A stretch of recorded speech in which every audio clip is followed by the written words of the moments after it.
Good morning. ഇന്ന് ഞാൻ വിചാരിച്ചു എൻ്റെ ഒരു ദിവസം നിങ്ങൾക്ക് കൂടി കാണിച്ചു തരാമെന്ന്. ഇന്നലെ ഞാൻ കുറച്ച് നേരത്തെ ഉറങ്ങിയോണ്ട് എണീറ്റപ്പോൾ അത്ര ക്ഷീണമല്ലായിരുന്നു. സെക്കൻഡ് അലാം തന്നെ ഞാൻ എണീറ്റ്. ബൈ ദി വേ ഇന്ന് ഡ്രൈവിംഗ് ക്ലാസ് ഉള്ളതുകൊണ്ട് കുറച്ചുകൂടി നേരത്തെ എണീക്കണമായിരുന്നു. അങ്ങനെ അമ്മ എന്നെ ഗ്രൗണ്ടിലാക്കി തന്ന്. ഇപ്പം മലാപ്പറമ്പ് ബൈപ്പാസിൽ പണി നടക്കുന്നതുകൊണ്ട് നല്ല ബുദ്ധിമുട്ടാണ്. ചുറ്റി കറങ്ങിയിട്ടൊക്കെ പോകണം. ഏറ്റവും 2 റൗണ്ട് ബൈക്കെല്ലാം എടുത്ത് ഗ്രൗണ്ടിലെ പരിപാടിയെല്ലാം കഴിഞ്ഞ് റോഡും കൂടി ഉണ്ട്. അങ്ങനെ അത് മൊത്തം കഴിഞ്ഞ് ജിമ്മിൽ പോയി. ജിമ്മിൽ നിന്ന് വീഡിയോസ് ഒന്നും എടുത്തില്ല കേട്ടോ. ആരെയിലൊക്കെ മക്കാറാക്കും. സൂപ്പർ മാർക്കറ്റിൽ ഒന്ന് കയറണം. ഒന്നുമില്ല, ഒരു യോഗട്ട് മാത്രമേ ഉള്ളൂ. പക്ഷെ എല്ലാം ഒന്ന് നോക്കിയിട്ടില്ലേ എന്തോ പോലെയാ. യോഗട്ട് എടുത്ത് ബില്ല് ചെയ്യാൻ പോകുമ്പോൾ എൻ്റെ കണ്ണൊന്ന് സഫാരിയിൽ ഉടക്കി. ഇത് ഞാൻ ഇടയ്ക്ക് എപ്പോഴും കുറേ അന്വേഷിച്ചിട്ടുണ്ടായിരുന്നു. ഇപ്പോഴത്തെ സഫാരിക്ക് പണ്ടത്തേൻ്റെ അത്ര ഒന്നും ടേസ്റ്റ് ഇല്ല. ഭയങ്കര ഷുഗർ പോലെ എനിക്ക് ഫീൽ ചെയ്ത്. എനിക്ക് തോന്നിയതാണോ എന്ന് ഇനി അറിയില്ല കേട്ടോ.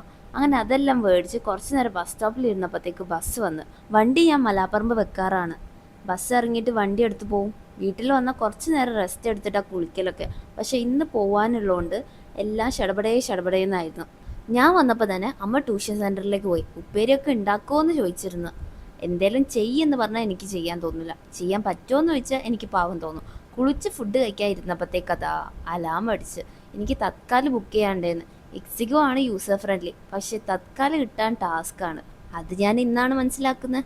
അങ്ങനെ ടിക്കറ്റ് എല്ലാം ബുക്ക് ചെയ്ത് ഫുഡ് വേഗം കഴിച്ച് അമ്മ പറഞ്ഞതെല്ലാം സെറ്റാക്കി കൊടുത്ത് ഇപ്പം തന്നെ എന്തെല്ലോ ചെയ്ത പോലെ എനിക്ക് ഫീൽ ചെയ്യുന്നത്. ഇതുവരെ നല്ല പ്രൊഡക്റ്റീവാണ്. ഇന്നത്തെ മെയിൻ പരിപാടി എന്താണെന്ന് വെച്ചാൽ അമ്മമ്മൻ്റെ വീട്ടിൽ പോകണം. കഴിഞ്ഞ ദിവസം പോയപ്പോൾ അമ്മമ്മ ഇങ്ങനെ ഉദ്യോർമ്പിൽ പോകണമെന്ന് പറഞ്ഞിട്ടുണ്ടായിരുന്നു. അപ്പോൾ എനിക്കും പോകണമെന്ന് ഞാൻ പറഞ്ഞു. അമ്മമ്മ അങ്ങനെ എവിടെയും പോകണമെന്നോ എന്തേലും ആഗ്രഹം ഒന്നും പറയാറില്ല. എന്തേലും വായന്ന് വീഴാൻ നിൽക്കാറാ ഞാൻ. അങ്ങനെ കുളിച്ചെല്ലാം കഴിഞ്ഞ് ഇനി അടുത്ത പരിപാടി എന്താ വെച്ചാൽ അമ്മമ്മൻ്റെ വീട്ടിലേക്ക് പോകണം. അതിന് മുന്നേ ഒന്ന് റെഡി ആവാനുണ്ട്. ഇതാട്ടോ എൻ്റെ ഔട്ട്ഫിറ്റ്. സുബ റെഡി ആവാം. ഡെർമാക്കോൻ്റെ ഈ ഒരു സാലിസിലിക് ആസിഡ് ഞാൻ കുറേ ആയിട്ടോ മേടിച്ചിട്ട്. പക്ഷേ ഇത് ഞാൻ ഓപ്പൺ ചെയ്തിട്ടേ ഇല്ല. ബിക്കോസ് മടിയാവും. ഞാൻ അങ്ങനെ മേടിക്കും, പക്ഷെ പിന്നെ സാധനങ്ങൾ യൂസ് ചെയ്യാൻ എനിക്ക് ഭയങ്കര മടിയാണ്. അങ്ങനെ ഇതിന് ഷെൽഫ് ലൈഫ് ഭയങ്കര കുറവാട്ടോ. ഇത് ഓപ്പൺ ചെയ്ത് കഴിഞ്ഞാൽ പിന്നെ അത് തീർക്കണം. ബിക്കോസ് ഒരു പ്രാവശ്യം ഇത് ഞാൻ യൂസ് ചെയ്തു, പിന്നെ തീരാനായപ്പോൾ ഞാൻ കുറച്ച് ബ്രേക്ക് എടുത്തു. ഒരാഴ്ചയായിട്ട് ഞാനിത് യൂസ് ചെയ്തിട്ടില്ല. ആ സമയത്ത് ഒരാഴ്ച യൂസ് ചെയ്യാണ്ട് പിന്നെ ഞാൻ യൂസ് ചെയ്തപ്പോൾ എൻ്റെ മുഖത്ത് ഒരു വൈറ്റ് ഡോട്ടൊക്കെ വരാൻ തുടങ്ങി. അല്ലാണ്ട് ഇത് നല്ലൊരു പ്രൊഡക്റ്റാണ്. സോ ഇതിൻ്റെ ഷെൽഫ് ലൈഫ് ഭയങ്കര കുറവാണ്. അപ്പം ഞാൻ വിചാരിച്ചു നല്ലപോലെ യൂസ് ചെയ്യണം. ഇന്നിനിയിപ്പോൾ ഞാനിത് ഓപ്പൺ ചെയ്യാൻ പോവാം. ആൻഡ് ഇനി കണ്ടിന്യൂസ് ആയിട്ട് ഡെയിലി ആണോ ഒന്നരാടം വെച്ചിട്ടാണോ ഇത് യൂസ് ചെയ്യേണ്ടതെന്ന് എനിക്ക് ഓർമ്മയില്ല. അതിനി നോക്കണം. ഇതിൻ്റെ മേലെ എഴുതിയത് ട്വൈസ് എ ഡേ യൂസ് ചെയ്യാന്നുള്ള രീതിയിലാണ്. ഞാൻ എന്തായാലും ഒരു ദിവസം ഒരു പ്രാവശ്യം മാത്രമേ യൂസ് ചെയ്യുന്നുണ്ടാവുള്ളൂ. അപ്പോൾ വാ.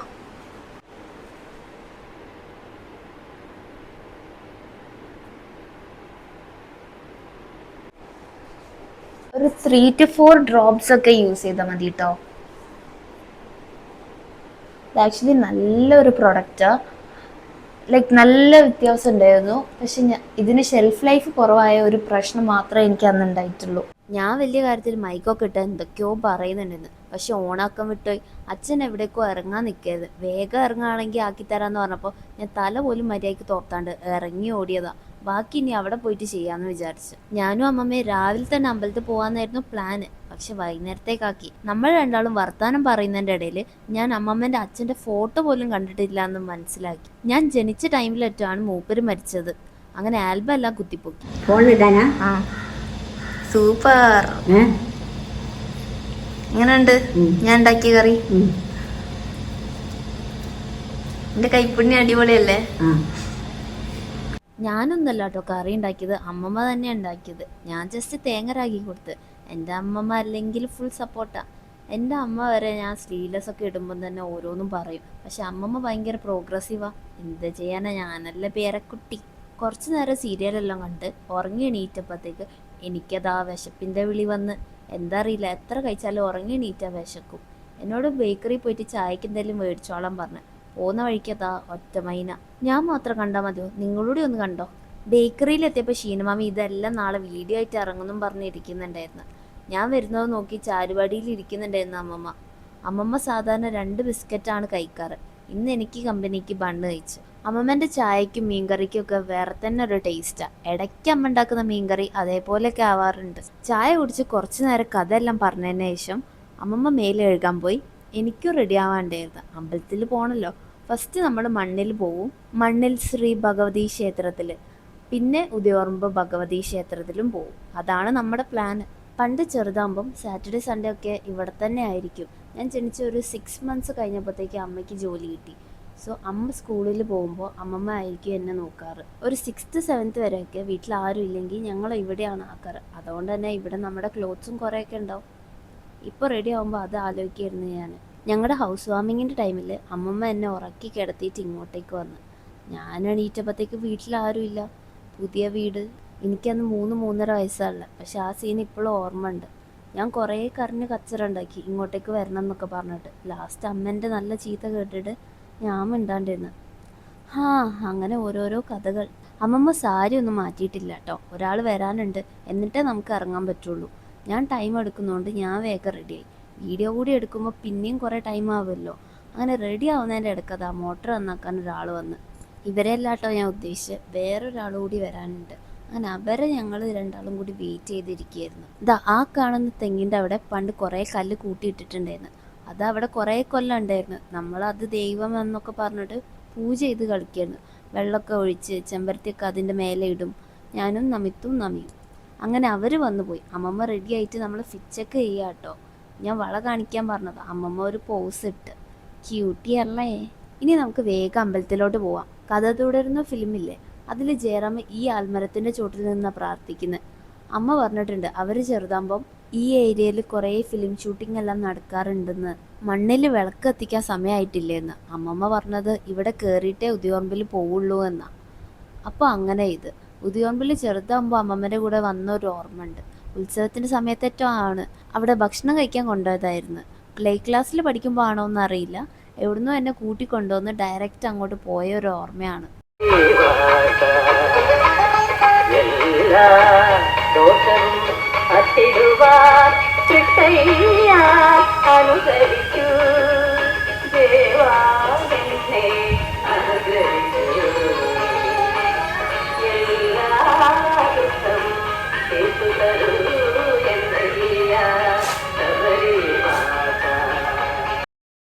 നമ്മളോട് ഓട്ടോക്കാരെ ഇപ്പം വരാമെന്നും പറഞ്ഞ് പോയ പോക്ക.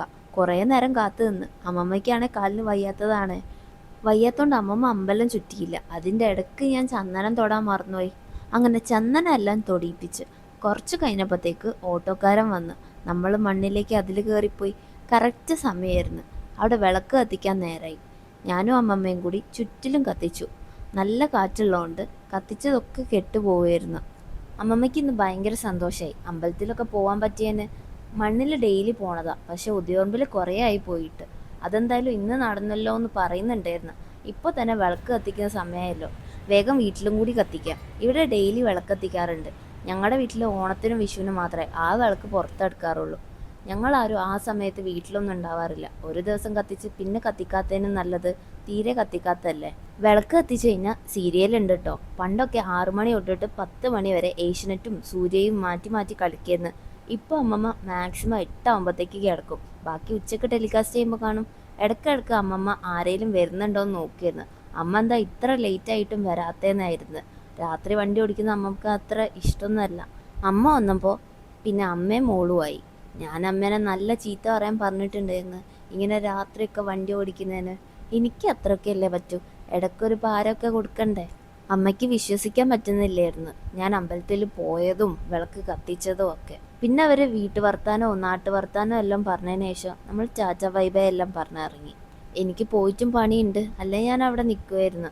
എൻ്റെ ഫ്രണ്ട് വരുന്നുണ്ടെന്ന്, വന്നിട്ട് പോവും. അവൾക്കൊരു കല്യാണം അറ്റൻഡ് ചെയ്യാണ്ടായിരുന്നു. അതിന് സാരി വേണം, അപ്പോൾ അതെടുക്കാൻ വരിക.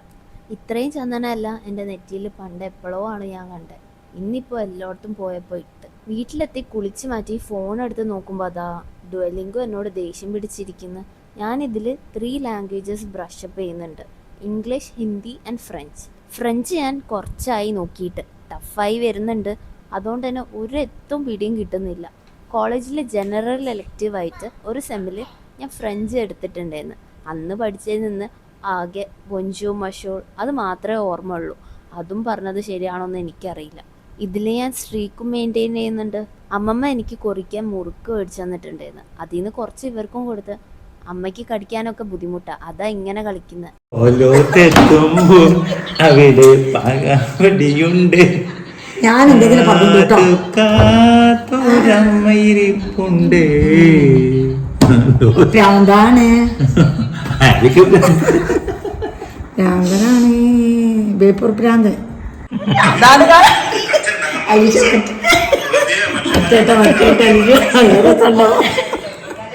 ഏത് ഏത് ഞാൻ പറയുന്ന കേട്ടോ. അപ്പത്തേക്ക് എൻ്റെ ഫ്രണ്ട് പുണ്യം അവളുടെ കൊളീഗ് കാവ്യം വന്നിട്ടോ. പണ്ട് നമ്മൾ ഈ ബാഗ് ഇട്ട് പോകുമ്പോൾ ഡെലിവറി പുണ്ണി എന്ന് പറയായിരുന്നു. അത്ര പണ്ടൊന്നുമല്ല, ഞാനിപ്പോൾ കോളേജിൽ നിന്ന് ഇറങ്ങിയിട്ട് 1 കൊല്ലം ആവുന്നുള്ളൂ. അമ്മേ 1 കൊല്ലം ആവാറായി. വേഗം തന്നെ ഫുഡ് കഴിക്കാനിരുത്തി. എന്തെല്ലോ പറഞ്ഞ് ചിരിച്ച് സൈഡായി. എന്താ പുണ്ണി ഇവിടെ തുപ്പിയിട്ട് ടേസ്റ്റ് ഇല്ലെങ്കിൽ അത് പറഞ്ഞാ പോരെ? എന്താ ഫുഡ് ഇഷ്ടായില്ല? ഇതെന്താ ഇവിടേക്ക് തുപ്പിട്ടെ?